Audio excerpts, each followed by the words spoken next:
Hello, everyone. Tonight, we begin with a question about ancient mysteries that refuse to stay buried. Imagine standing barefoot on a dry, stony hill in Anatolia. The morning sun is warm, but not harsh yet. You squint into the light as the wind rolls in from the Mesopotamian plains, carrying the dusty scent of time and cracked earth. Beneath your feet lies something far older than the pyramids, something even older than Stonehenge. Buried, yet not forgotten. The hill is called Göbekli Tepe now, but in your time, it has no name. Just a rise in the earth steeped in silence. To your left, a boy named Koa balances awkwardly on a flat rock, trying to spot the edge of a sunken circle. He's impatient, fiddling with the string tied around his wrist. You've traveled with him before. He's eager, curious, and always half a step ahead of himself. His energy stands in contrast to the quiet around you.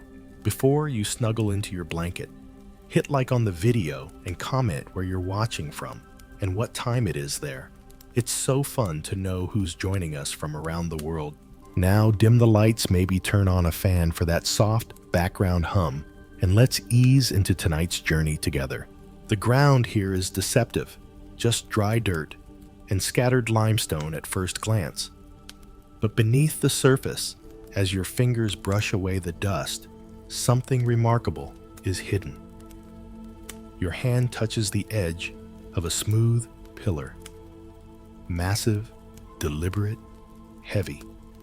Its face bears faint carvings, a wild boar, a snake, maybe a crane. It doesn't belong to a house. This is no foundation for a farm or fence. It feels sacred.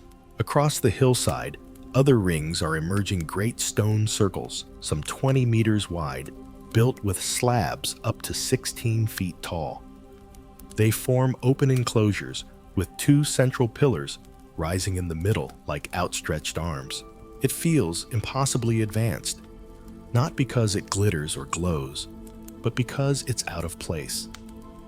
You've seen villages built from mud brick and straw people who gather nuts and chase game. But these pillars, these belong to minds that think in myth and meaning, in direction and rhythm. Tua, the old storyteller, with the carved wooden staff, stands at the crest of the hill, his robe fluttering like woven bark. His eyes are closed, but you know he's not asleep. He speaks in that low voice that always makes your spine settle. Stones don't rise unless someone asks them to. You glance toward him. He gestures with his staff to the south, where a new team of carvers, bare-chested laughing, drags another limestone slab on a crude sled. Their feet kick up red dust. The slab shudders under its weight, groaning like a sleeping beast. You join them, helping to guide it across the terrain. Every few steps, one of the workers checks the sled's balance. The tools are basic flint hammers, antler picks, wedges of stone. But the coordination is anything but. This isn't chaotic trial and error, it's practiced, choreographed. You wonder aloud, how did they know how to do all this? Koa shrugs. Maybe they built others before, he says. Then he adds, or maybe someone else taught them. His grin is playful, but the question lingers longer than it should. Lonnie the navigator appears at your side. Her braided cord necklace sways with every step. She rarely joins the building teams, preferring stars and songs, but she's watching now, closely. These stones face south, she says softly, toward the path of the sun. You follow her gaze. It's true. The twin center pillars stand like twin sentinels, embracing the celestial arc. They're not just walls, she adds. They're stories. As the day fades, the workers finish dragging the stone to the edge of a half-finished ring. It will be raised in a week or two. For now, it waits. Tua calls for quiet. The carvers fall still. A drum begins a hollow, slow rhythm. The sun has dipped behind the hills and shadows stretch long across the valley. One by one, the people gather inside the oldest circle, some seated, some standing. It's not a meeting, it's not a meal, it's something older. They begin to hum, a low, resonant sound, not quite a song. The vibration moves through the stones, through your chest. You can feel it more than you hear it. That feeling, subtle and deep, reminds you of the way navigators feel waves at night, lying belly down on the canoe, sensing the world shift through their ribs. That's how it feels now, like something's passing through you. Lonnie places her hand on one of the pillars. "These weren't built to last," she whispers. "They were built to remember." What exactly they remembered, no one knows for sure. Scholars today still argue whether Göbekli Tepe was a temple, a seasonal gathering site, or some kind of early social experiment. But in this moment, you're not thinking like a scholar. You're thinking like someone standing inside a stone circle in 9600 BCE, and everything feels more alive than your questions. Tua leans in and chuckles. "You're wondering how people without writing or wheels made something this precise?" "Yes." He grins. "That's because you think the old ways were simple." You laugh, then realize he's right. It's easy to forget that complexity doesn't always wear a crown or speak in symbols. Sometimes it's hidden in the placement of a rock, the choice of an animal, the direction of a shadow. "Imagine carrying one of these pillars on your back," Koa says, flexing dramatically. "Think you'd make it 10 steps. You try to picture it. The weight, the strain in your shoulders. You can almost feel your knees buckling already." The moon rises. Cold air replaces the day's heat. You lie back in the grass, just outside the circle, staring up. Stars wheel slowly overhead, just as they always have. And yet, tonight they feel different, closer, more like participants than distant lights. Somewhere below, still buried beneath layers of dust, and centuries more rings lie waiting. You feel their presence like a heartbeat, one that's been pulsing quietly for over 11,000 years. And you wonder not just how, but why. The morning begins with the sound of stone on stone, a crisp, steady rhythm that rises like a heartbeat from the center of the site. You rub the sleep from your eyes and peer toward the ring being shaped, just beyond the one you slept beside. There, crouched low and half covered in chalk dust, are the carvers, men and women young and old, leaning into their work like it's a kind of prayer. Each has a role. One sketches outlines onto the stone with a charcoal nub, pausing often to squint at the pillar's curve. Another uses a flint chisel, tapping gently with a rounded hammerstone. The soft white particles scatter like flour. When a piece chips off wrong, there are no shouts, just quiet focus, like a weaver correcting a thread mid-pattern. Lonnie's voice comes from beside you. "They're carving more than pictures," she says. "They're carving memories." You watch her braid twitch as the wind catches it. Her fingers trail lightly across a recently finished image, a snake winding down the side of a pillar, its head raised, eyes open. "You think the animals were real, Koa?" asks, plopping down beside you with a bowl of dried figs. Lonnie gives him a sidelong look. "They're not pets, if that's what you mean." Tua, of course, has arrived just in time to catch that exchange. His carved staff thunks lightly against the ground.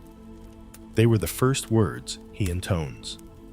Before writing came these: symbols with claws, phrases with fangs. He gestures to the pillar ring around you. Most of the carvings are animals: foxes, leopards, wild boars, vultures, snakes, cranes.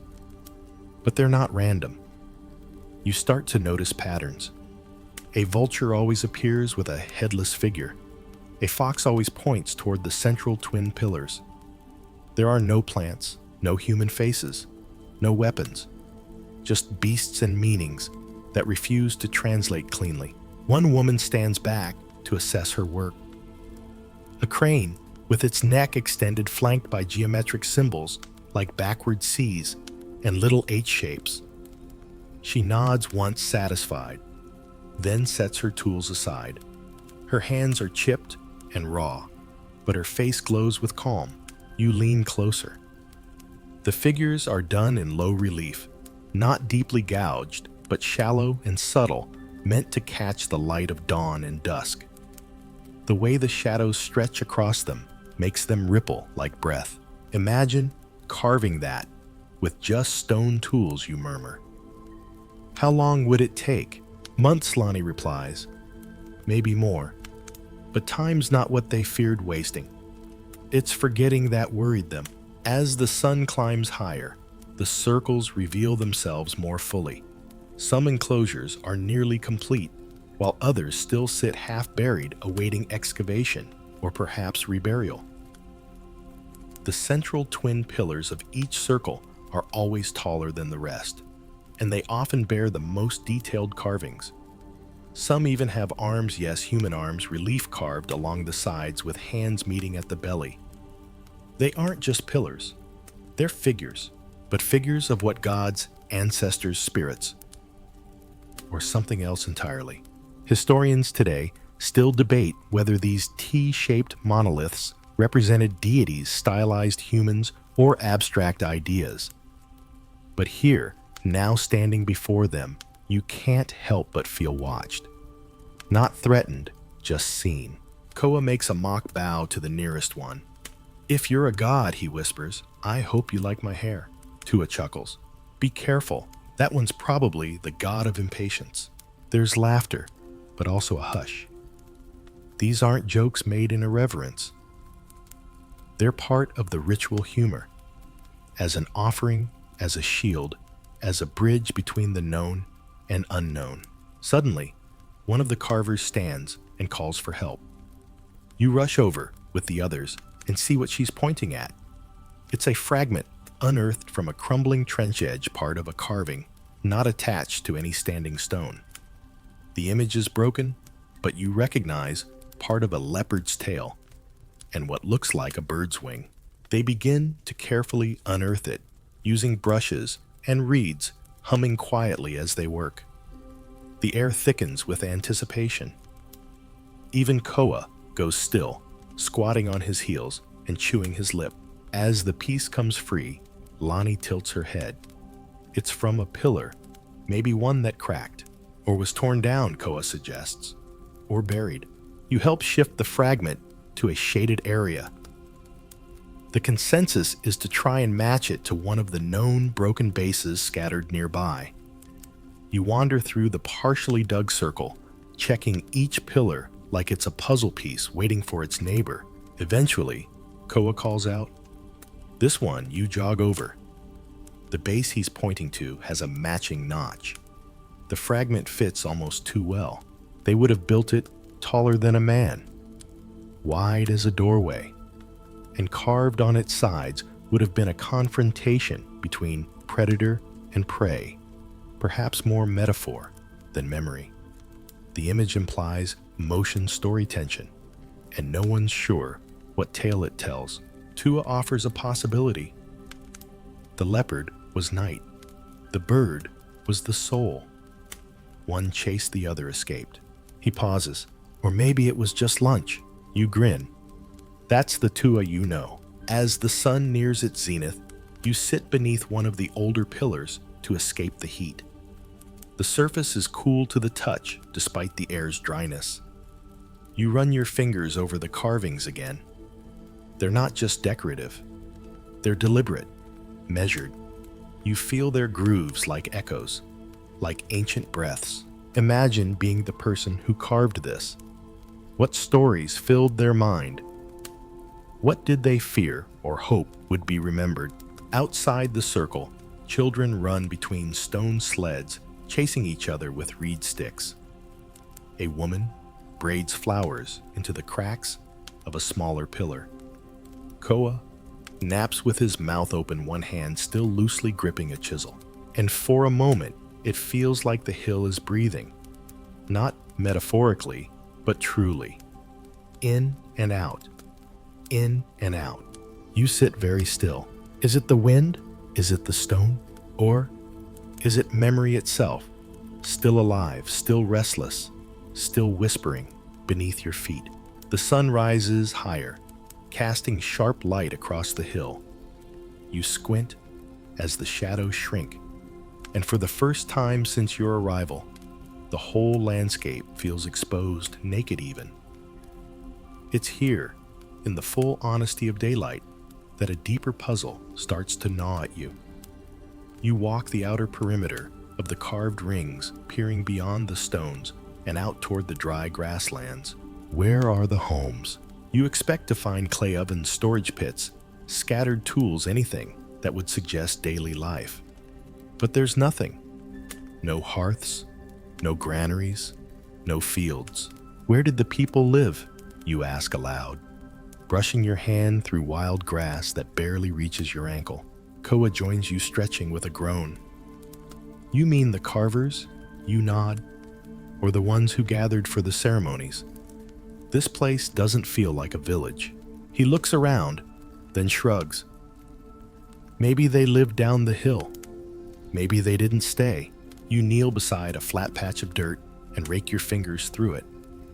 Not even broken pottery, not a trace of charred grain, and no sign of permanent shelters.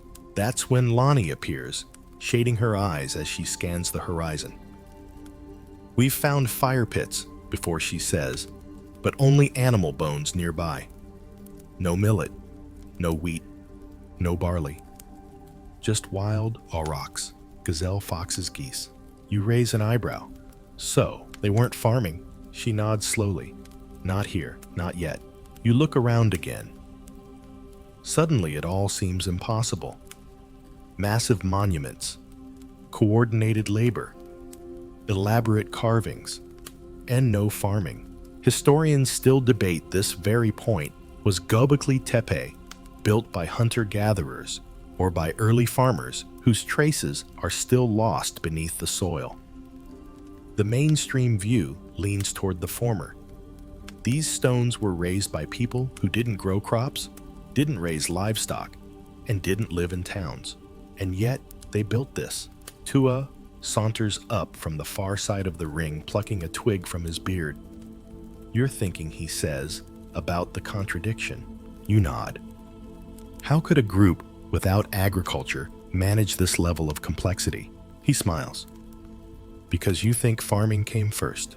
That thought sits heavily with you. All your life, the story has gone one way. People settled down, farmed, created surpluses, formed villages, and then built temples. But here on this windswept hill, the timeline seems backwards. You turn to Tua. What if the temples came first? He laughs, not cruelly, but like someone genuinely delighted. Then maybe people didn't grow wheat for food. Maybe they grew it for ceremony. The idea rattles you. Could it be that religion, ritual, or belief drove innovation, not necessity? Nearby, a group of men finishes re-erecting a fallen pillar. They use wooden levers and ropes woven from goat hair. It takes 20 of them, but they do it with practiced ease. They cheer when it's upright. No overseer. No formal orders. Just shared knowledge and intent. Koa watches them with admiration. I bet that took a whole season to carve, he says. You nod. And then more weeks to raise it. But they did it anyway. Koa pulls a piece of dried meat from his pouch and gnaws on it thoughtfully. You think they did it to please their gods, maybe you say? Or to impress their neighbors? Or to mark time? Or maybe, just maybe, it was the doing that mattered. There's something about that. The idea that they didn't build to survive, but to mean something. That meaning was part of survival. You climb to the top of the rise again. From there, you can see all the circles, Some full, some partial, others still buried in soil and time. None of them are houses. None of them are barns. These are not shelters from weather. They are shelters for thought. Look at them, Lonnie says quietly beside you, all pointing south, all holding two figures at their center. She raises a hand to the sky. Maybe they were looking for something bigger than the animals they hunted, bigger than themselves. You tilt your head. Stars. She grins. Aren't we all back in the oldest circle? A group begins to gather again. Not to carve, not to dig, but to sit, to hum. You recognize the tone. It's that same low vibration from your first night. It fills the space like mist. You close your eyes and listen. You imagine what it must have been like to walk here from miles away, with no tent, no farm, no packed meal. Just a purpose. Just the need to join in something greater. And perhaps, just perhaps, to become something more than you were when you arrived. The wind brushes the grass. A bird calls in the distance. And for a moment, you hear nothing but breath and hum. Imagine building a monument you whisper without writing, without records. Koa, now lying flat on the grass beside you, lifts a hand lazily. That's what Tua's for. You laugh. He's not wrong. Tua emerges carrying a bowl of honeyed seeds. He sits beside you and offers some. Did you know, he begins, there are no burials here. You blink. None. He nods. Not a single body. Not a single grave. That fact adds another twist. If this were a temple or a sacred site, you'd expect some form of burial. But Göbekli Tepe holds no tombs, no ashes, no bones aside from the animals consumed in feasts. It wasn't a home for the dead, Lonnie murmurs. It was for the living, for the moment. You nod, mouth full of seeds. They're bitter and sweet like this hill. No homes, no crops, no burials, and yet so much purpose. The pillars hold their silence, and you feel it pressing against your chest. Not in fear, in awe. They've stood for 11,000 years, and still they whisper. You don't need to understand everything. You just need to listen. It begins with a whisper. Tua's voice, low and slow, like wind brushing through reeds. You and Koa sit cross-legged near a fire pit, the coals still smoldering from last night's gathering. The stars overhead blink lazily, reluctant to yield to dawn. This is the hour Tua favors for storytelling, when the world is suspended between sleep and waking. He taps the bowl in his lap, scattering bits of roasted chickpea shell into the dirt. Then he leans in and begins. They say he whispers the gods grew hungry before the earth was ready, and they didn't wait. Koa's eyes gleam in the low light. You can feel him shift beside you, leaning forward eager. Tua draws a crooked line in the dirt with his staff. There were people, yes, but not like us. They had no homes, no crops, only songs. And the stars told them that the sky hunters were coming. You tilt your head, unsure whether to laugh or lean in. Sky hunters. Tua's voice lowers. Beasts made of shadow and flame, with wings like sails and voices like thunder. The gods called them, and to keep them fed, the gods demanded temples. Tall ones, with teeth. He pauses, tapping one of his front teeth for emphasis. Göbekli Tepe, he says, was built to feed the sky. Koa bursts out laughing. So were bait. Tua chuckles, but does not disagree. You glance around at the ring of stones rising behind him. They're carved animals, half lit by firelight. You've heard this before. Not in these exact words, but in stories that come wrapped in myth and warning. Myths don't care for history books. They answer the questions that facts fear to touch. Did they really believe that you ask softly? Tua gives you a look. Do you? And you're not sure? Not really.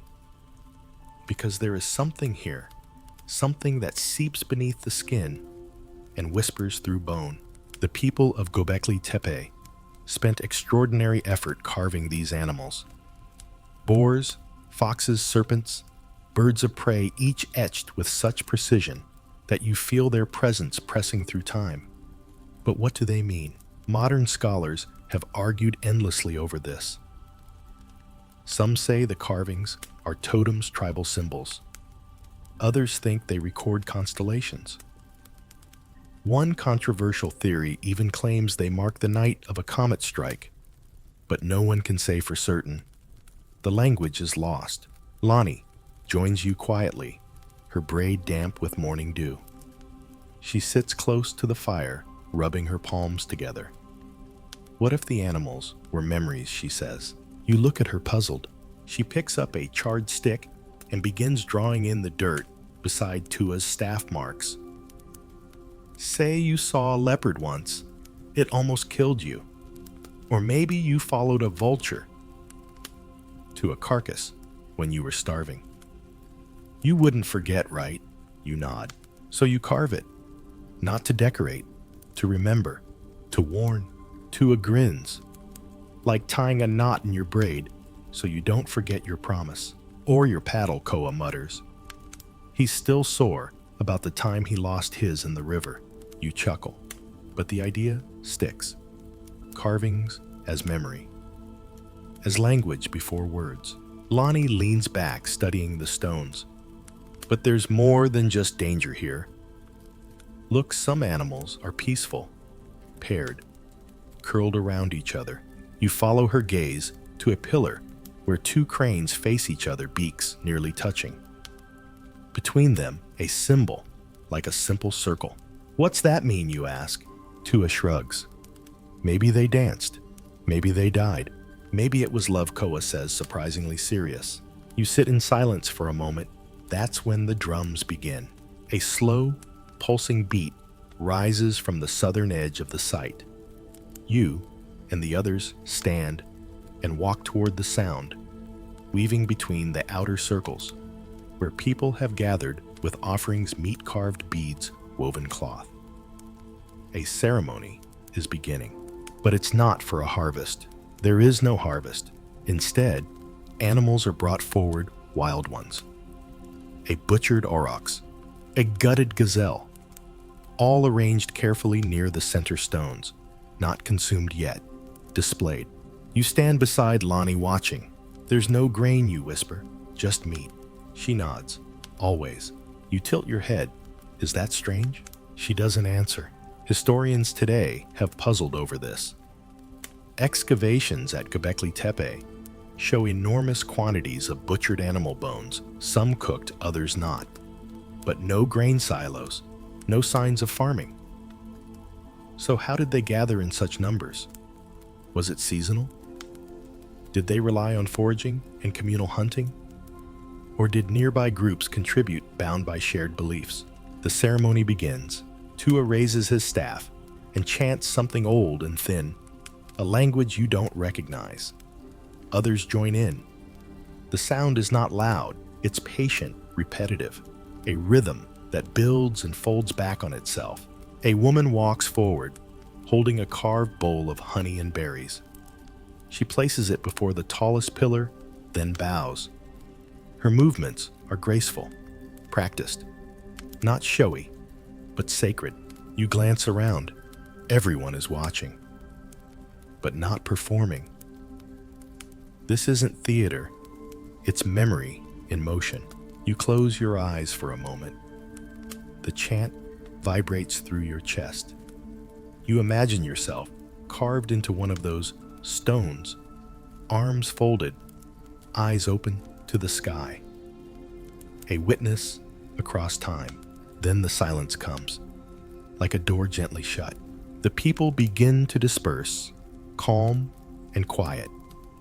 No announcements, no orders, just a shared understanding.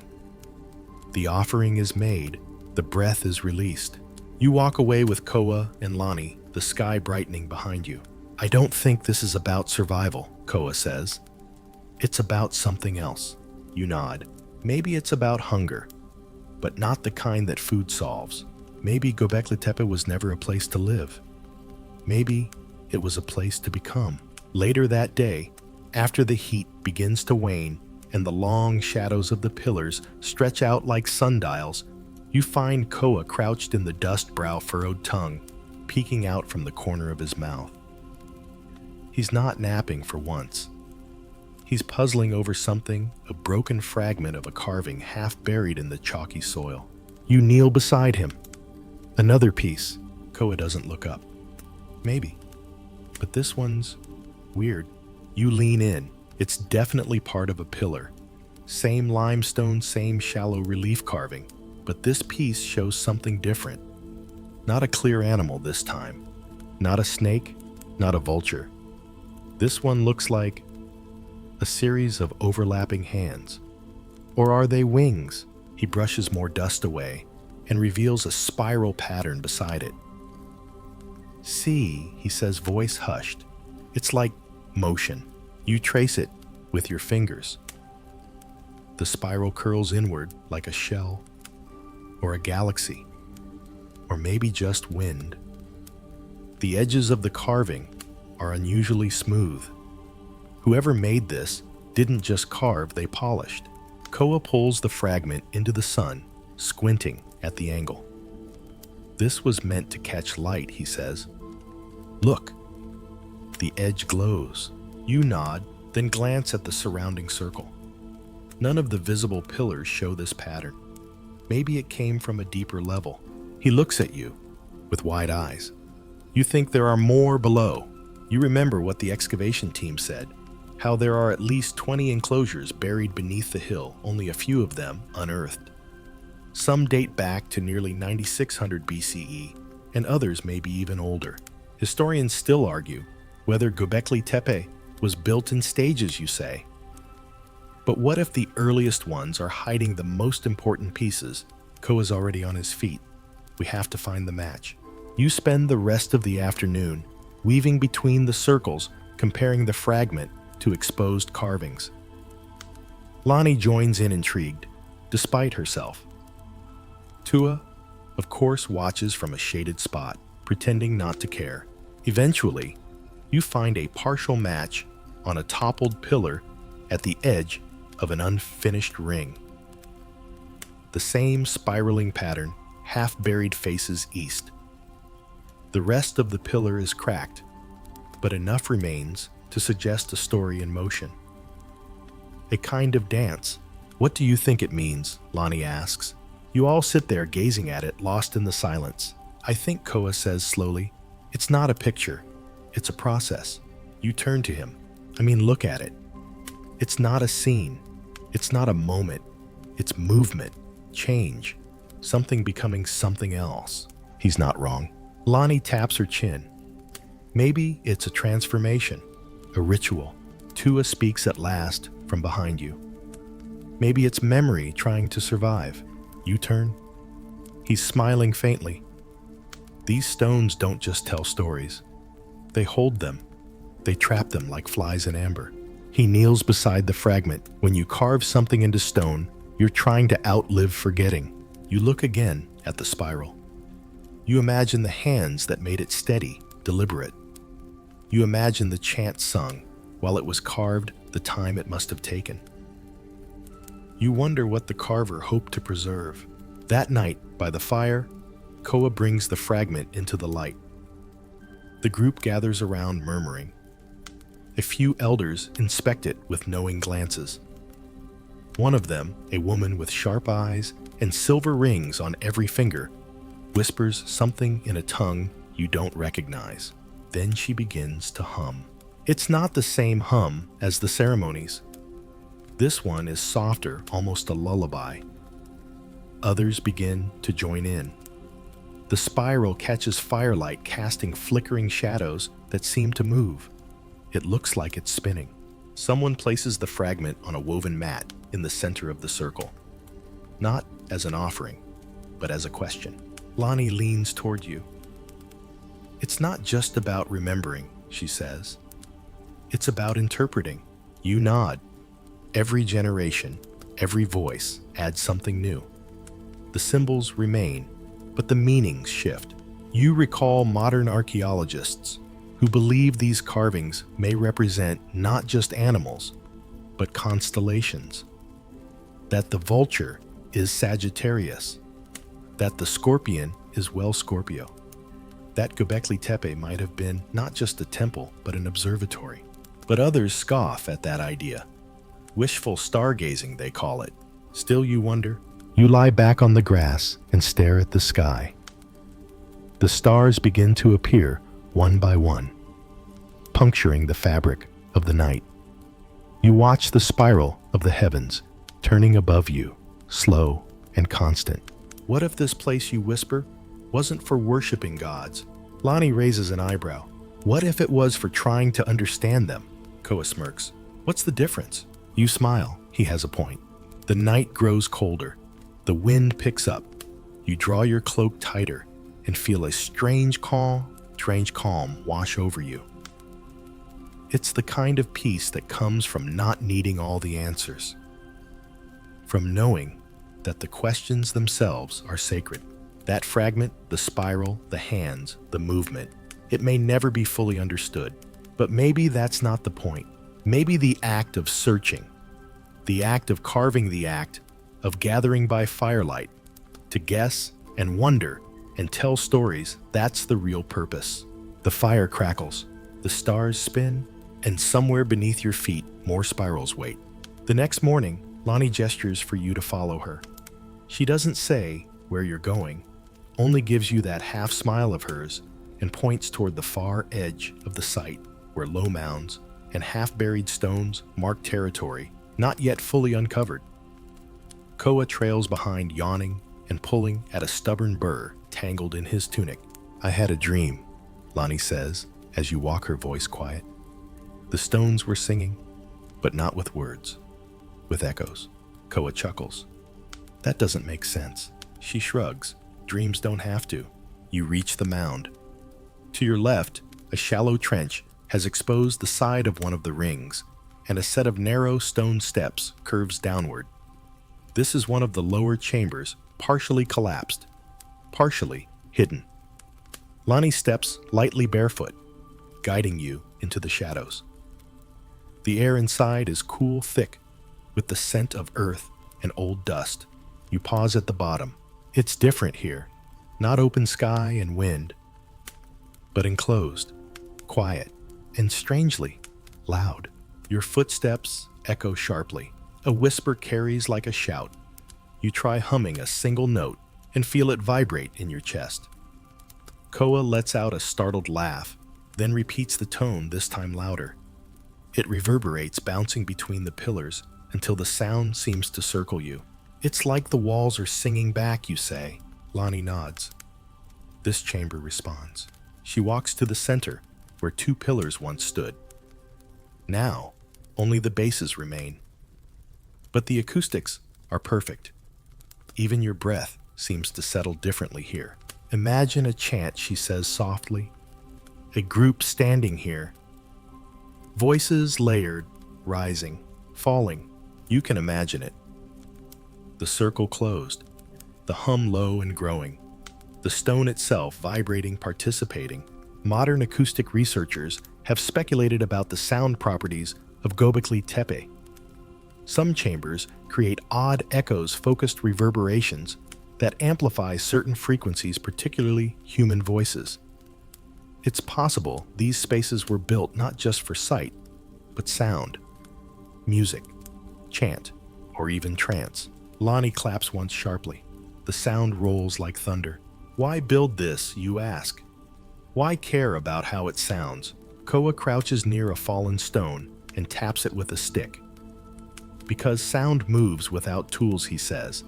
It's the one thing that fills a space even when you leave. You stare at him. That's surprisingly poetic. He blinks. Tua said it. Of course. The three of you explore the chamber. One wall has collapsed, revealing a hidden recess. Inside, Lonnie finds what looks like a carved basin, dry now, but smoothed by use. Above it, more animals, a fox crouched and alert. A long snake curling upward. You lean close. Someone painted these once. Faint pigments, red ochre, maybe charcoal cling to the cracks. The images would have glowed in torchlight. Imagine a voice here, Lonnie whispers, chanting to the animals, to the ancestors, to the sky. You do. And the chamber seems to respond. Koa lies down in the center of the floor, hands behind his head. What if the sound was part of the ritual, he murmurs. Like, if you sing the right note, the gods listen. You smile. Like tuning a drum to call the rain. He nods. Or waking something. That thought sends a chill up your spine. You all fall silent. Then Lonnie begins to hum. It's low at first, a simple tone held steady. You and Koa join a third above a fifth below. The sound swells, echoes. You feel it in your chest, in your teeth, in your bones. The chamber becomes alive. And just for a moment, you don't feel like yourself anymore. You feel like a voice, a part of a greater harmony. Then it fades. Silence rushes back in like a wave. You breathe, and you feel changed. Back outside, the sunlight is blinding. You blink against it, feeling as if you've surfaced from deep underwater. Lonnie shades her eyes. The ancients understood things we've forgotten.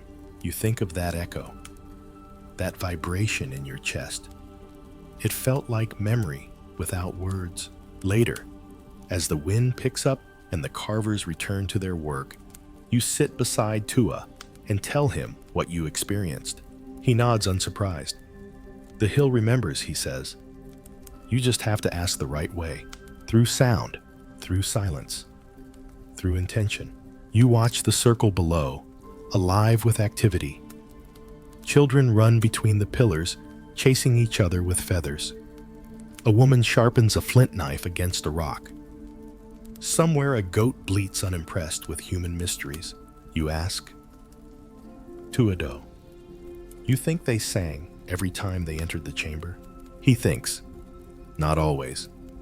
But I believe the stones expect it. They like to be spoken to. You smile. The idea is comforting. That night, as the stars rise, Lonnie brings a shell to the fire. A large spiral conch, polished smooth. She lifts it to her lips and blows gently. A soft, hollow note drifts into the night. It's not loud, but it carries. People look up, and for a few moments, no one speaks. No one moves. The air is thick with listening. You wonder if the ancients did the same thing. If someone long ago stood where she stands now, blowing a horn, calling the people not with words, but with resonance. Maybe Göbekli Tepe wasn't built to house gods. Maybe it was built to invite them. In the golden light of dawn, you find yourself waking not to birdsong, but to the unmistakable scent of roasting meat. The air is thick with it, smoke curling up from dozens of fire pits and a low chatter that buzzes beneath the morning hush like a held breath waiting to be exhaled. Today, it seems, is a day of feasting. You rise slowly, brushing dew from your cloak, and follow the aroma downhill toward the southern ring where the preparations are already well underway. Wild gazelle hang from wooden poles, legs trussed. Flat rocks have been warmed beside the fire to serve as makeshift griddles. A line of young boys trails past with armfuls of foraged herbs, wild thyme maybe, or bitter nettles. The energy in the air crackles with anticipation. Koa greets you with a grin, his mouth already full. You're late, he mumbles around a mouthful of meat, offering you a charred strip. And starving, probably. You take a bite. It's smoky, tender, spiced with something earthy, delicious. Nearby, a group of women works in rhythm stripping skins, grinding seeds, and sharpening stone knives. It's a communal dance. No one issues orders, yet everyone knows their place. You count dozens, no hundreds of people gathered here. Far more than the usual residents. Strangers, too. Travelers. Perhaps from distant valleys or river towns you've never seen. This doesn't happen every day, Lonnie murmurs behind you. She gestures toward the crowd. They've come for the gathering, the offering. You scan the scene. It's not chaos. It's coordination. A structured, purposeful chaos that somehow works. But how did they know to come, you ask? How do you gather this many people without writing? Without messages? Lonnie simply smiles. The stars told them, and that's the pattern again, isn't it? This place isn't just old, it's organized, detailed, planned, and yet there's no sign of farming, no granaries or storage jars. So how do they feed so many? You join the main fire circle. Huge cuts of meat sizzle over crackling logs, turned slowly by hand. A man chants softly while he works, sweat dripping from his brow. Another tosses fragrant leaves onto the coals, sending bursts of smoke that make your eyes water. Tua arrives in silence, as he often does, clutching a woven pouch and his carved staff. He watches the scene, then turns to you. They hunted for weeks before this, he says. Traveled far, gathered game, dried meat, and brought it here, all for a feast. He tilts his head. Not just a feast, a remembrance. You pause. Of what? He doesn't answer. Not with words, anyway. Instead, he gestures toward the central ring of Göbekli Tepe, where people are beginning to gather, not to eat, but to sit, to listen. A young woman steps into the center. She wears a belt of bones and carries a bowl of blood and ash. She begins to speak not loudly, but with a voice that pierces. You catch fragments. A story of the first hunt, of the fox that outsmarted a storm, of the vulture that guided a lost child home. No one laughs. No one interrupts. You find yourself drawn in. The smoke, the stories, the meat, it all blends into something deeper. This isn't just a feast. It's a ritual. A collective memory passed not through scrolls, but through mouths and muscle. The animals are not just food. They're symbols, stories, reminders. Archaeologists today have found massive quantities of animal bones at Göbekli Tepe. But curiously, these remains show no signs of herding or domestication. These were wild animals, gazelle boar, wild cattle. This suggests that people didn't farm to eat here. They hunted, and they brought their prey to the hill. Together, you sit beside a group of elders. One stirs a pot of boiling marrow. Another threads beads onto a fox's jawbone. Each movement is quiet, careful, meaningful. Imagine the coordination required to organize this. Without markets, without cities, without kings, just shared purpose and belief. Would you walk 30 miles? Lonnie asks softly to share a piece of meat with a stranger. You smile. Depends on the seasoning. She laughs. You'd be surprised how far people will travel for meaning. Children begin to dance in a circle, waving feathers. One slips, falls, laughs, and is scooped up again. The joy is real, yes, but so is the reverence. Everyone is watching. Everyone knows this is not just play. Koa, now balancing a bowl of bone broth in one hand and a skewer of meat in the other, flops down beside you. This many people, he says, could build anything. You nod. Even temples, especially temples. He squints toward the pillars. Think they carved between bites. You imagine it, a group of carvers' bellies full, lifting stone into place as laughter rings behind them. You can almost hear the rhythm of it, the chisel, the story, the feast. Tua murmurs, the hunger brought them together, but the sharing kept them. It makes sense, doesn't it? That ritual could come before agriculture. That meaning could drive innovation, not just survival. As the fire crackles, you close your eyes. Around you are the sounds of chewing laughter, storytelling. The clink of stone cups, the murmur of ancestors in the smoke. And in that moment, you feel something ancient stir inside you. Not hunger, but belonging. It's late in the day when you notice it, on the backside of one of the central pillars in the oldest ring. Hidden from the main viewing angle, shielded by shadow, most of the day, is a carving that looks unlike the others. You and Lonnie had wandered there after the feast bellies, content, ears ringing with the sounds of songs and clinking stoneware. You'd meant to find quiet. Instead, you find a puzzle. The carving shows a leopard, sleek mid-pounce with legs curled beneath it, as though about to spring from the stone. Its tail whips behind it, and its mouth is open in a silent snarl.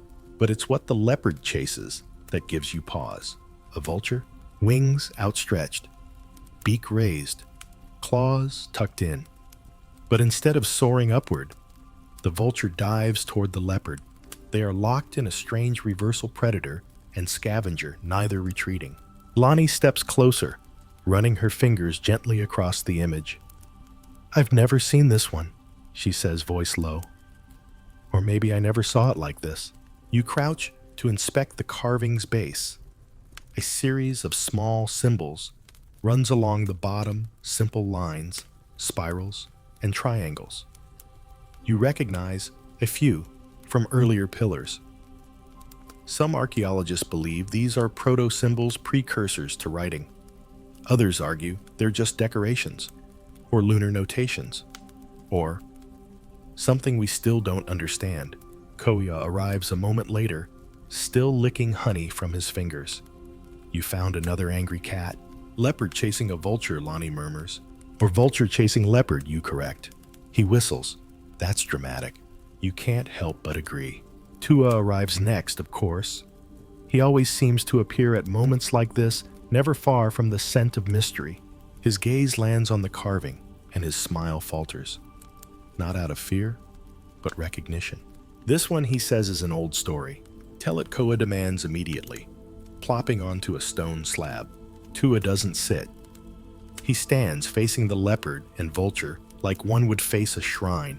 They say the leopard once ruled the ground, swift, silent, alone. But the vulture ruled the sky, and where the leopard took life, the vulture took what was left. He taps the pillar with his staff gently.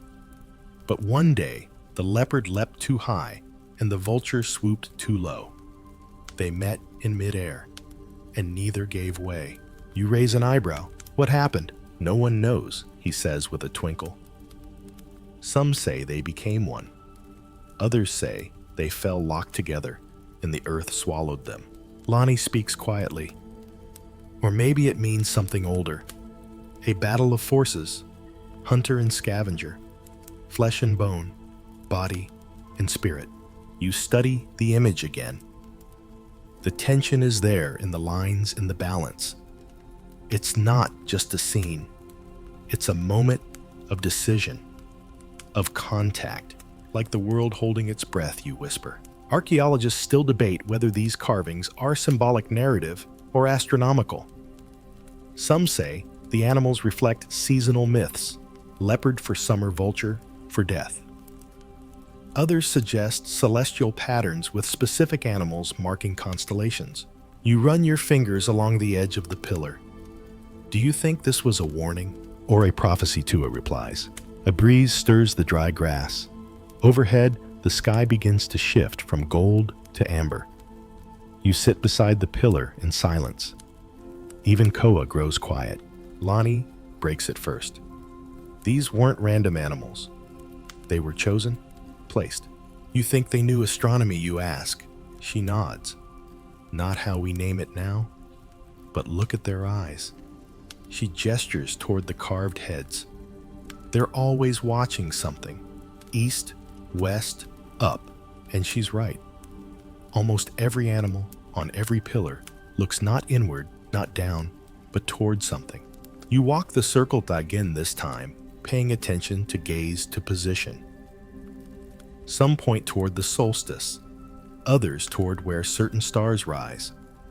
One even aligns with the path of Sirius, the brightest star in the sky.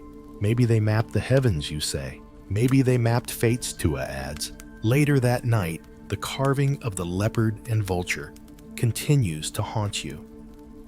You lie awake beside the fire, staring into the dark, listening to the distant hoots of night birds. Koa lies nearby, arms tucked behind his head. You still thinking about the bird and the cat? You nod. It's funny, he says. We carved them in stone, but they're still fighting inside us. You glance at him. He shrugs. Part of me wants to be the leopard, fast, fearless. The other part just watches, waits. Vulture's not a coward. It's smart. But which one wins? You don't answer, because that's the point, isn't it? The stones don't give answers. They just hold the question. That night in your dreams, you see the circle again, but the animals move. The leopard springs, the vulture dives, and just as they collide, the world shifts. Stone becomes sky, and memory becomes sound. You wake with the first rays of sunlight warming your face, still half tangled in the memory of the leopard and the vulture. They linger behind your eyelids like afterimages, wings and teeth caught in an eternal standoff. When you open your eyes, the world seems quieter, like it's holding something back. You rise slowly, your limbs heavy with thought, and wander toward the ring under excavation. A team is already at work there, scraping, brushing, gently shifting earth to reveal what lies beneath. And what lies beneath is astonishing, a new pillar, freshly exposed, with tools and bowls strewn nearby. Unlike the others, this one is plain, no carvings, no animals, just clean, massive stone. You reach out to touch it. It's warm in the sun, but still cool underneath. Koa appears beside you, still chewing something. They found tools, he says, jerking his thumb toward a pile near the base. You walk over to examine them. Flint knives, yes, but also something stranger. A perfectly rounded stone sphere. Several narrow blades made of obsidian still sharp. And most intriguing, a handful of tiny stone bowls, no wider than your palm. They didn't just build, Lonnie says behind you, crouching, to examine one of the obsidian flakes. They made, they prepared, they gathered. You watch as she lifts one of the bowls to her nose. Smells like nothing, she says, with a laugh, then frowns. But something was here. Maybe resin or ash. Tua joins, hunched and silent, then kneels and runs a finger along the rim of the sphere. This, he says softly, was for ceremony. How do you know, you ask? He shrugs. Because it's too perfect to waste. That line sticks with you. You pick up one of the knives. The flint edge catches the light. It's small, shaped with care, and would be useless against large prey. This wasn't for hunting. This was for something else. For carving, you suggest. Or cutting something delicate, Lonnie adds. Like herbs or skin. That last word catches in your mind. Skin. No one speaks for a moment. You all know what's never been found here, graves. Burial pits, tombs, and yet here are tools that speak of precision, of ritual. You glance back at the plain pillar. Maybe its simplicity is the message. Maybe it wasn't meant to tell a story. Maybe it was meant to receive one. You kneel, brushing aside more earth. A circular depression appears at the base, just large enough for the bowls. You place one in the hollow. It fits perfectly. Altars, you whisper. Koa whistles. Creepy. Sacred, Tua corrects. Lonnie rises and walks a slow circle around the pillar. No animals. No symbols. Maybe it's older. Maybe it's a beginning. She's not alone in thinking that. Some archaeologists argue that Göbekli Tepe's lower layers are the oldest. The deepest stones are the plainest, not crude, but reserved. And the further up you go, the more ornate the carvings become. It's the opposite of what you'd expect. Not progress, but memory building upon memory. The most sacred things left unspoken. The newer layers louder, more decorative, like echoes fading from a powerful original sound. You glance at the tools again. No metal, you murmur. No wheels, no writing, no cities Lonnie finishes. And yet here you are, standing in a place so complex, it defies explanation. You know what's funny, Koa says, scratching his head. We think we're the smart ones, but we'd never build something like this with no rulers, no money, no farms. Tua chuckles. Who says they didn't have rulers? You raise a brow. He taps the plain pillar. Sometimes the rule is silence. Sometimes power doesn't speak. The idea chills you, not with fear, but awe. You look around again, at the tools, the bowls, the untouched pillar, the perfect sphere. This place wasn't just ceremonial, it was intentional. Each object placed just so, not for use, but for meaning. Imagine the effort, the choices, the purpose behind every cut, every line, every absence. Modern interpretations vary wildly. Some claim Göbekli Tepe was a ritual center. Others say it was an astronomical device, a gathering site, a myth factory, a sacred neutral zone between clans. And some fringe voices whisper that it wasn't human hands at all that designed this alien's ancient giants survivors of Atlantis. You chuckle at the thought, but part of you understands why the mystery invites wild theories. Because there's something too careful here, something unsettling in its precision. Koa waves a hand in front of your face. Hey, you're thinking too loud. You blink and laugh. Sorry, it's hard to wrap your head around. He flops down next to the pillar. Yeah, but that's what makes it awesome. Lonnie sits too. What I love, she says, is that we'll never really know. You nod. That's why it survives. Not because we understand it, but because we don't. Tua rises, dusting off his knees. Come, the wind's changing. We'll talk while it moves. You follow him to the top of the hill again. From there, you can see all the activity, the circles, the carvers, the kids chasing birds.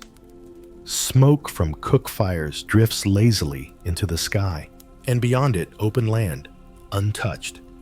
Waiting, you whisper, what else is still buried? Tua smiles. Everything, he says. And for once, that's not a mystery. It's a promise.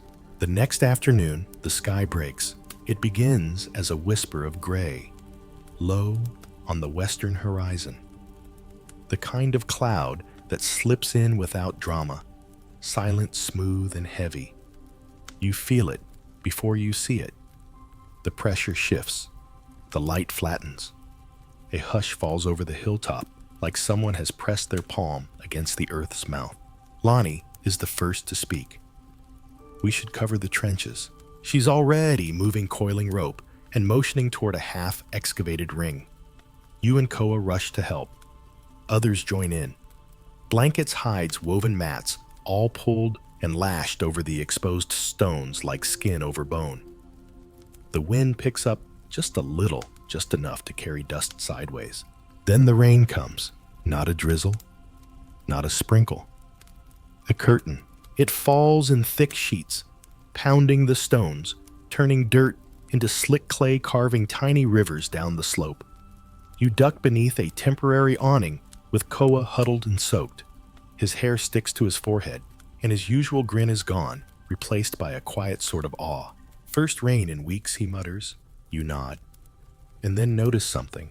Where the water hits the ground, hardest along the edges of one of the older enclosures, something shifts. The ground collapses slightly, just enough to reveal a smooth, flat edge. Stone, just beneath the surface.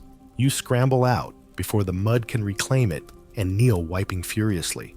A new wall, or maybe a capstone. You call for the others. Lonnie arrives first, then Tua, staff in hand, soaked and smiling. You always find something during storms, he says. The rain tapers by evening.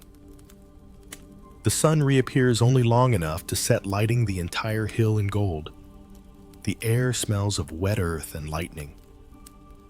You, Lonnie and Koa return the next morning to the spot where the new slab was uncovered. Together you dig.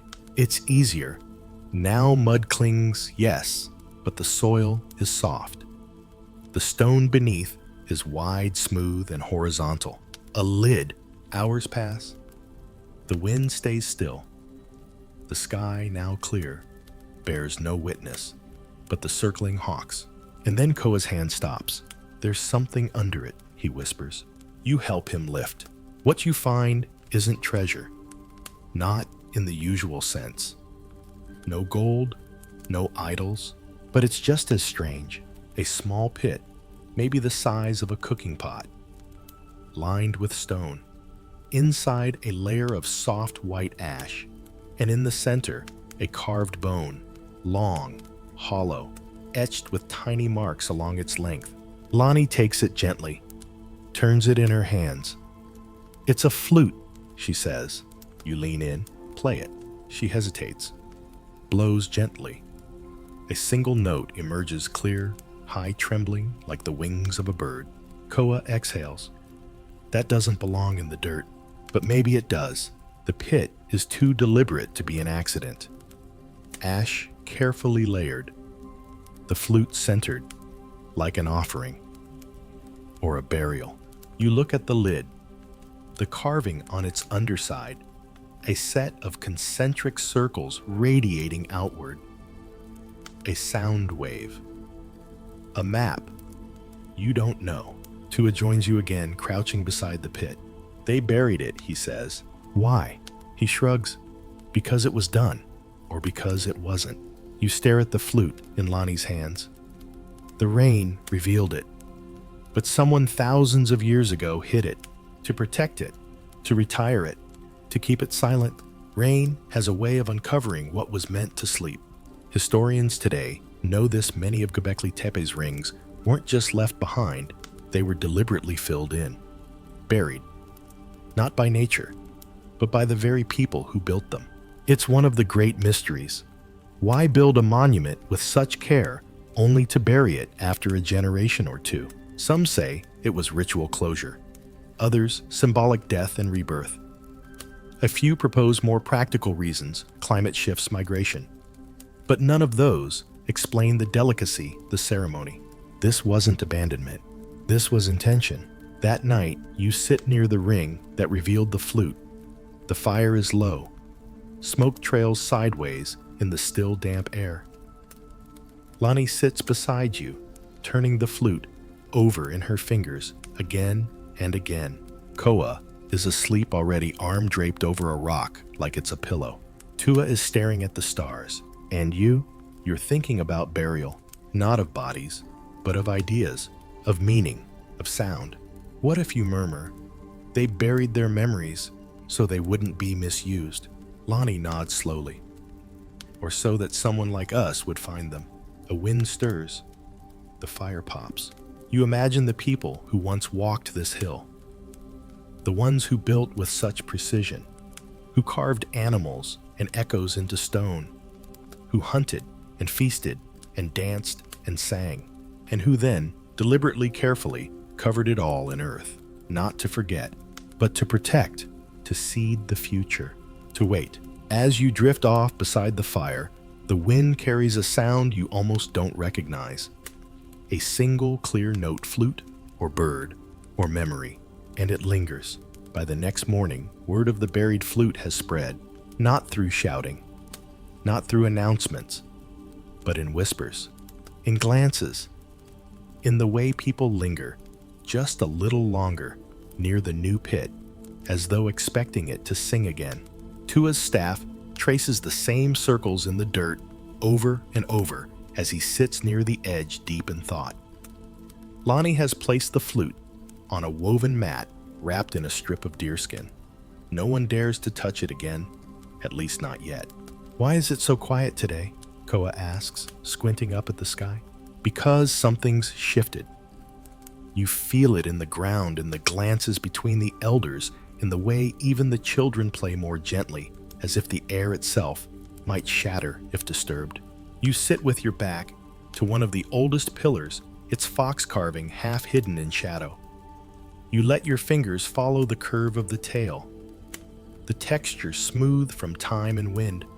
For a moment, you imagine it moving again, slinking off the stone and circling the hill. And you wonder why foxes, why vultures, why leopards, why animals at all. Lonnie joins you, knees tucked beneath her arms, wrapped around herself. There's a pattern, she says. It's always the same few creatures. Nothing random, you nod. And nothing domestic. No goats, no dogs, only wild things, she whispers. Koa flops down on the grass beside you.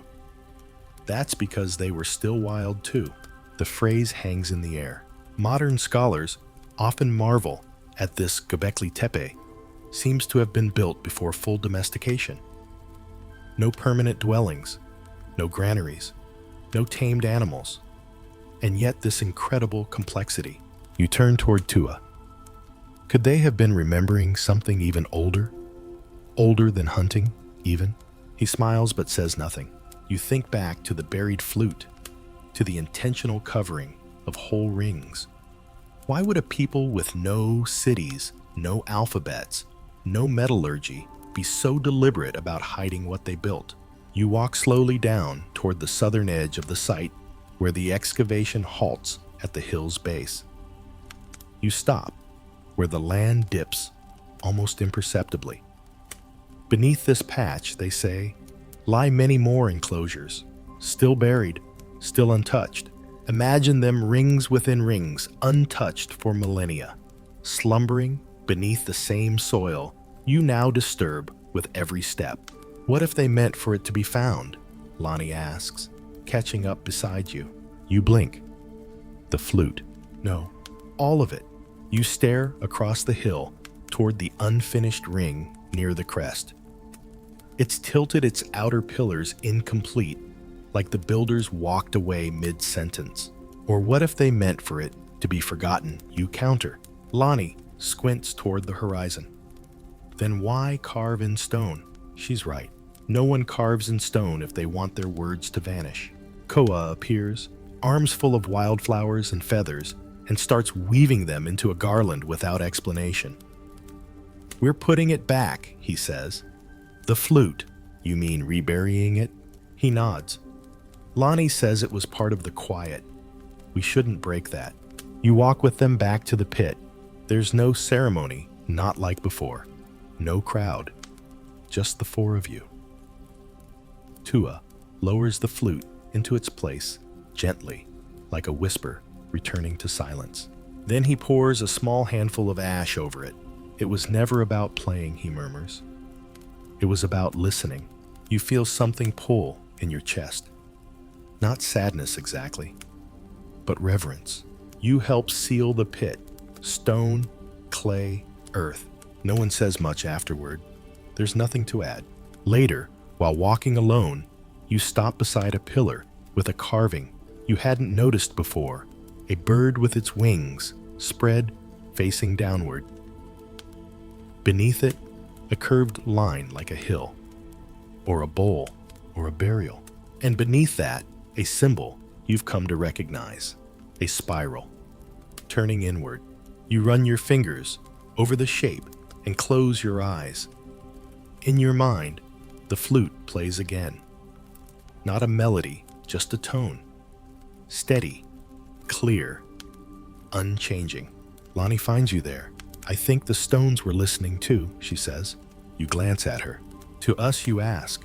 She smiles faintly. To time. At sunset, the air cools and the light turns everything to gold and rust. You, Koa, and Lonnie sit on the hilltop, watching shadows stretch across the pillars. Tua arrives just as the last rays disappear.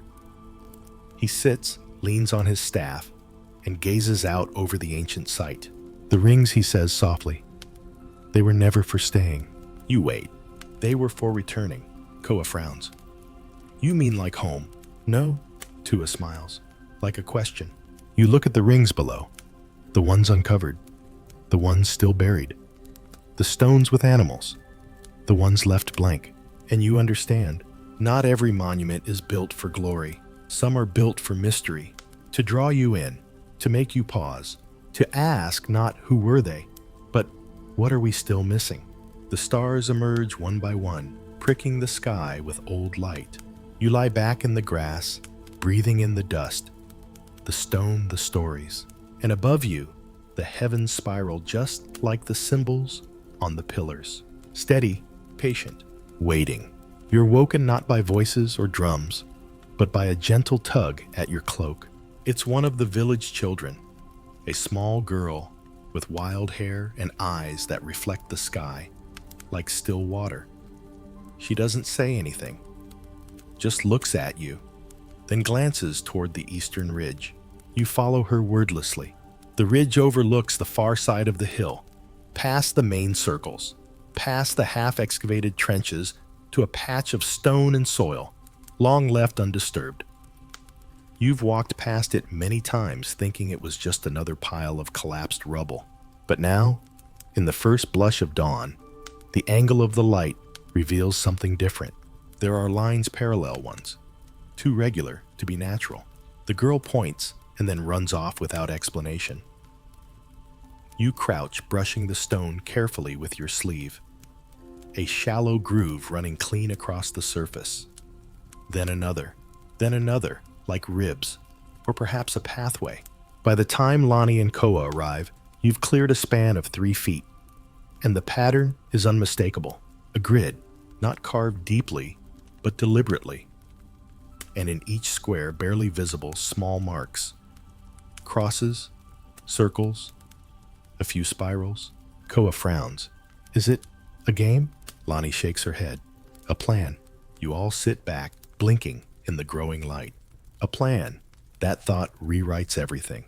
Because, until now, Göbekli Tepe has felt like improvisation, intuition, and rhythm and ritual. But this is design. Architecture. Blueprint. Lonnie runs her finger along the grooves. This wasn't just sacred, it was strategic. She taps one of the squares. Maybe this was how they knew where to build each circle. Which pillar faced which direction. You think of the alignments, how some enclosures face true south, how others seem to match star paths or solstice angles. You're saying they mapped it before they carved it. She nods. They didn't just raise stone, they planned it. Koa chuckles nervously. And here I thought we were the organized ones. You stay crouched over the grid, long after the others have stepped away. It's subtle, easy to miss, easy to dismiss, but once you see it, it won't leave you. These people didn't stumble into monument making. They didn't accidentally build the world's oldest known ceremonial site. They knew what they were doing, and more importantly, they knew why. Modern archaeologists debate this fiercely. Is Göbekli Tepe the result of many generations of intuition or one sudden burst of brilliance? Some say it was a cultural tipping point, a spiritual revolution. Others argue for gradual evolution, but this grid suggests something else entirely: premeditation. A culture not just capable of complex thought, but willing to commit it to stone. Tua finds you there at midday, sitting in the same spot. He kneels beside you and traces one of the squares with his fingertip. This was how they whispered across time. You glance at him, whispered. He nods. Stone doesn't shout. It waits. It listens. You sit in silence together, the wind dry and constant. Later, you gather around the fire with Lonnie, Koa, and a few of the others. The conversation turns toward memory, toward what gets passed down and what's left behind. What if the grid is a code someone asks, or a prayer another offers? Lonnie speaks last. What if it's both? Tua chuckles. That would make it the best kind of secret. And maybe that's the truth of this place, that it wasn't meant to be solved, but contemplated. Not decoded, but considered. A mirror of the people who made it. Wild, precise, strange, familiar. That night, you walk the site alone. The stars pulse overhead, indifferent and infinite. You pass the circles, the finished ones, the half-formed, and those still buried under centuries of silence. At the edge of the ridge, you return to the grid. You kneel. You place your hand in the center square, and you feel not heat, not vibration, not magic, but intention. Someone placed this here, thousands of years ago, not to be found, but to be followed. The thought is quiet but profound. Göbekli Tepe isn't just a monument to the past. It's a map for the future. The days stretch on, and Göbekli Tepe begins to change, not in its stones, but in your understanding of them. It happens slowly, like sediment building layer upon layer of insight. At first you thought you were visiting a monument, a place of worship. Then it became a puzzle, then a memory. And now it feels like something else entirely. A message. You sit by the fire, running your fingers through the dry grass, watching as Lonnie sketches a new set of lines in the dirt. She's copying the grid from the eastern ridge, not just the shape, but the proportions. Beside each square, she adds a small symbol, spirals, zigzags, and those curious H shapes carved on so many of the stones. They repeat, she says quietly. Like language. Koa raises an eyebrow. You think they were writing? Lonnie hesitates. Not quite. But something like it. Not letters, not words. Patterns. And maybe that's the point. The symbols carved on the pillars, some abstract, some clear, they aren't isolated. They're repeated, rearranged, combined, a grammar without grammar. You walk the circles again, slower this time, watching. Not just for animals, but for rhythms. The way vultures always face east. How snakes always curve clockwise. How the central twin pillars always rise just a little higher than the rest, like exclamation marks in a silent sentence. Historians still struggle with this. Göbekli Tepe has no script, no Rosetta Stone to decode its meanings, and yet it communicates through structure, through sequence, through stillness. You stop at the base of a pillar that's long fascinated you. A headless figure arms carved down the sides, hands meeting across the front. No face, just presence. Lonnie joins you. Do you see it? She asks. You tilt your head. The pillars aren't just decorations. They are the figures. She traces the edge of the stone with her fingertips. They're not holding spirits. They are the spirits. A strange hush settles between you. She's right. Modern archaeologists call them anthropomorphic pillar shapes that represent human-like beings. But when you're standing here breathing their same dry air, you realize they don't represent anything. They embody it. They're standing among us, you whisper. Still, you walk in silence to the outermost ring. The stones here are smaller, less refined. But even they carry marks. A handprint, a single circle, a chipped foxtail. These were added later, Lonnie says, by people who came after, who wanted to be part of the memory. The idea sends a ripple down your spine. This place didn't die when it was buried. It evolved. Each layer, each ring, each carving, a conversation across centuries. That night, Tua tells a story you haven't heard before. He waits until the fire is low and the moon high, when the only sounds are the wind and the slow crackle of pine needles. They say he begins that before people had gods, they had questions. He looks at each of you in turn, and the stones they were the first to answer. Koa frowns. How can a rock answer anything? Tua smiles. By listening. You lie awake, long after the fire dies, replaying that line again and again. By listening. You think of the acoustics. The way voices echo in the stone chambers. The way Lonnie's flute note hung in the air like a breath that refused to exhale. And suddenly, it hits you. Maybe Göbekli Tepe wasn't just a place for worshiping gods. Maybe it was a place for becoming human, for asking, for echoing, for naming what couldn't yet be written, the first identity, the first meaning, and you, thousands of years later, are here retracing those steps, breathing that same wind, hearing the same silence. It's humbling. You whisper to the stars, "How did you know what to build?" And the silence answers in its own way, by holding you, by keeping the question open, by letting you wonder, because that is the most human thing of all. To wonder, to build, to leave behind a shape and hope someone someday might touch it and understand. Not everything, but something. Enough. It begins at twilight, the hour where truth and story blur.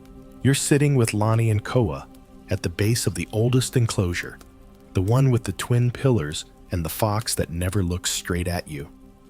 The wind's picked up, but it's warm now, brushing against your skin like breath.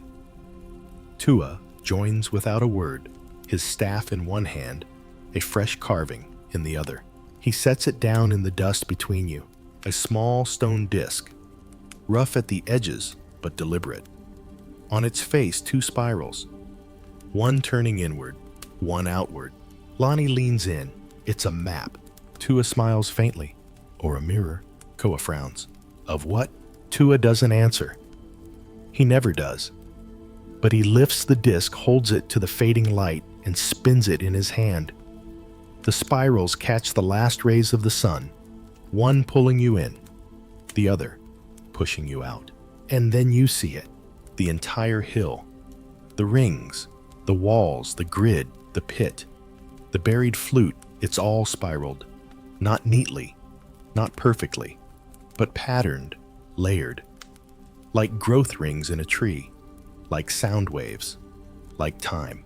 They built in circles, you say, but they thought in spirals. Tua nods. Circles are what you see. Spirals are what you live. You sit with that for a moment. Everything you've experienced on this hill has been layered, repeated, echoed. The animals, their shapes recurring across pillars. The ceremonies chant silence offering. The carvings, newer ones, mimicking older ones, but never exactly the same. Modern scholars argue whether Göbekli Tepe was built in phases or if each circle had a specific function. But they all agree on one thing: the site was never static. It was always evolving, just like a spiral. Lonnie pulls a small pouch from her belt. From it, she removes a shard of obsidian, the same glassy blackstone once used for carving here. She turns it over in her hand, letting it catch the firelight. "Want to see something?" she asks. You nod. She presses the obsidian to your eye like a lens. The light bends.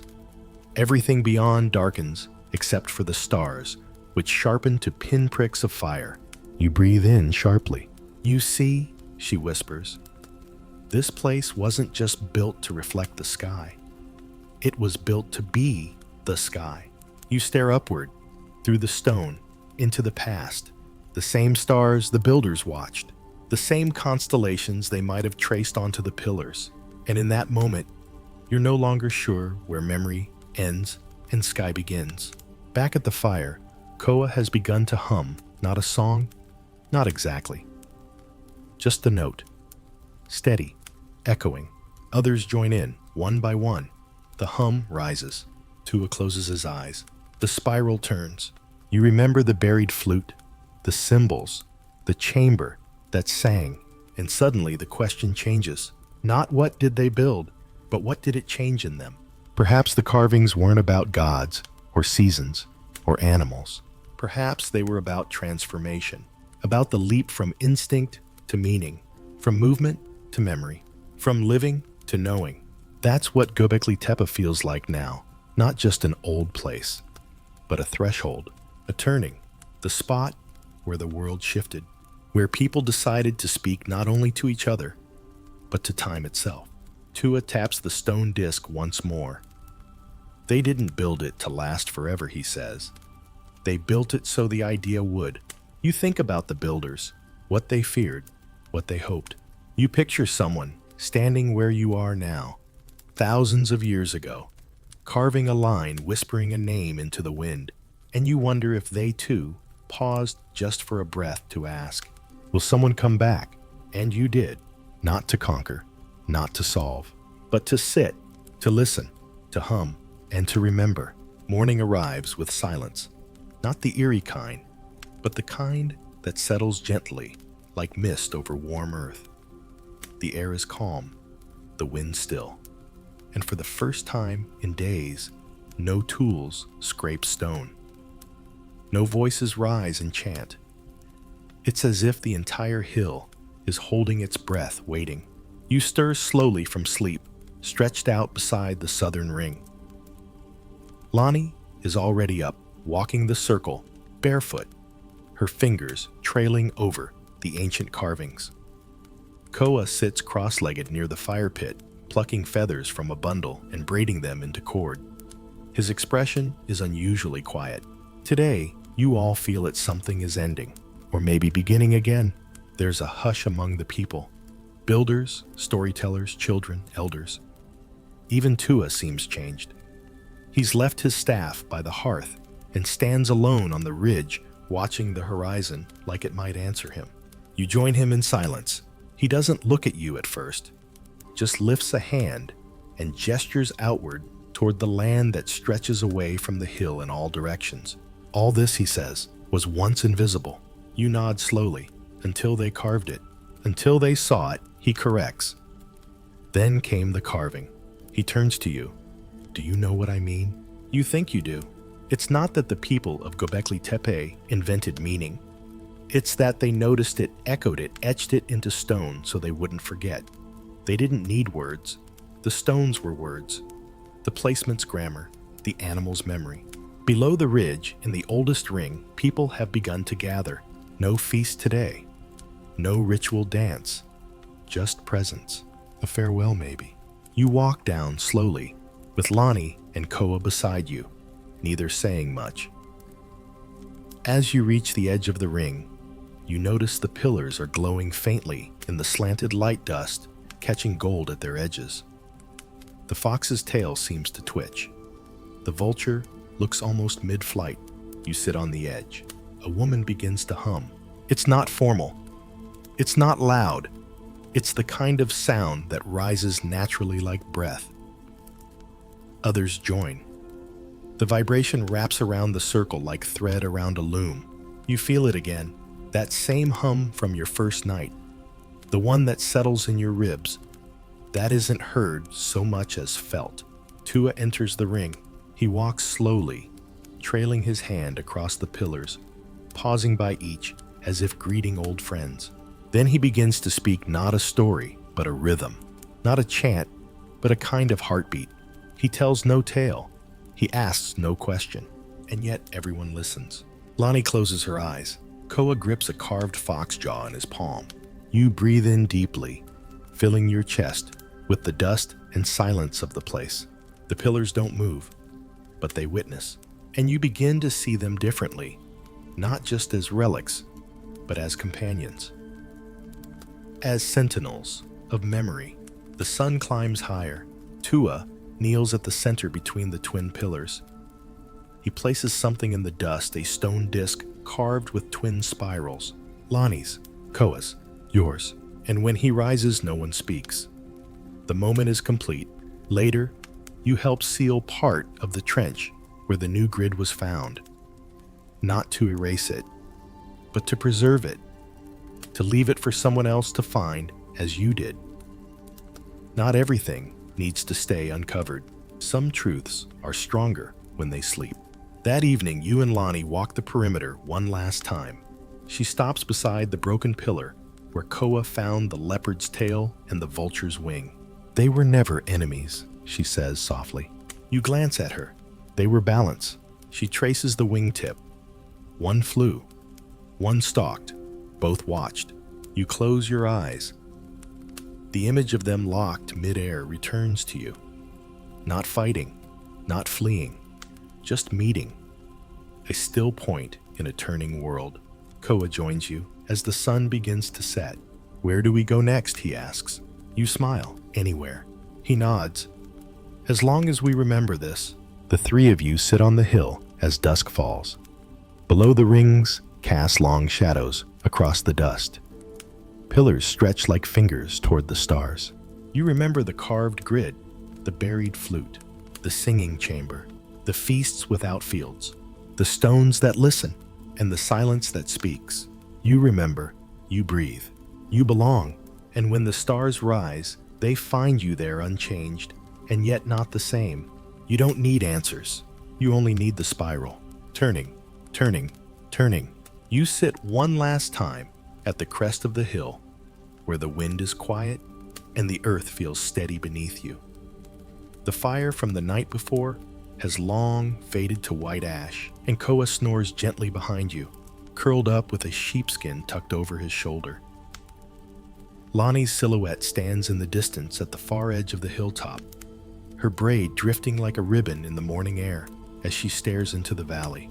And it's here in this calm moment that the weight of it all settles in, not as a burden, but as a fullness. The kind of fullness that leaves you still. You remember when you first arrived, thinking this was just a pile of stone, just another old place buried in, waiting to be labeled, mapped, filed. But then came the fox, the spirals, the silent chamber that hummed, the twin pillars that felt like guardians more than monuments. And more than anything else, you remember the people. Not the ancient builders, though their presence still lingers in every carved wing and stretched paw. No, you remember the ones who walked this with you. Koa with his restless questions and offbeat humor, who once bowed to a stone pillar and dared the gods to notice, who found fragments and fit them together with boyish pride, never quite realizing how close he was to wisdom. Lonnie, whose hands could read stone like song, who heard patterns in silence and noticed meaning where others saw only dust, who taught you that some truths whisper and that the stars don't always shout, they reflect. And Tua, old, slow, and deliberate, who never gave answers but always made room for the questions, who carried more stories in his staff than could ever be carved into stone, who reminded you again and again that asking was sacred. You've walked the rings, touched the carved arms of pillars older than words, heard chants that trembled in your ribs. You watched a rainstorm uncover the past, and you helped bury a memory so it might rest. You feasted with no fields. You knelt before stones, not because you were told to, but because something deep inside you knew it was right. And in doing so, you found the story, not just of a monument, but of a moment, the moment humanity turned inward, not to dominate the earth, but to remember it, to shape symbols in the dust, to echo the stars in stone, to transform hunger into ritual, fear into myth, and silence into meaning. Historians still argue whether Göbekli Tepe came before farming, before cities, before written language, whether it was a temple, a gathering site, or something altogether different. Some say it was a place of feasting, others a place of sacrifice. Some claim it aligned with stars, others with seasons. Some even whisper stranger things, that it holds memories from before memory. But you were there. You didn't just read about it, you felt it. You sat in the sound chamber and let its voice ripple through your spine. You traced spirals into dirt and saw how the past curves not in straight lines, but in loops that bring us back to what matters. You learned that some things are buried not to be forgotten, but to be rediscovered. Again and again, by the ones who need them most, like a tune played once on a bone flute, meant to echo not through time, but within it. Because this place, this hill, isn't just a beginning. It's a reminder that long before humans drew maps, or laid bricks, or claimed borders, we gathered. We watched the sky. We carved. We asked. We listened. And when we could no longer hold the truth in our hands, we placed it in stone, to sleep, to wait, to be found again by you. And now, as the sun creeps up over the hilltop, and the pillars throw long shadows once more, you feel it in your chest.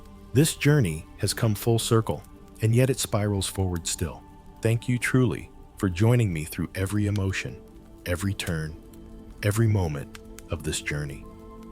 It's been an adventure, and I'm grateful to share it with you. As we close this tale, I wish you a peaceful evening. May you have a restful night, deep sleep, and dreams filled with wonder and light.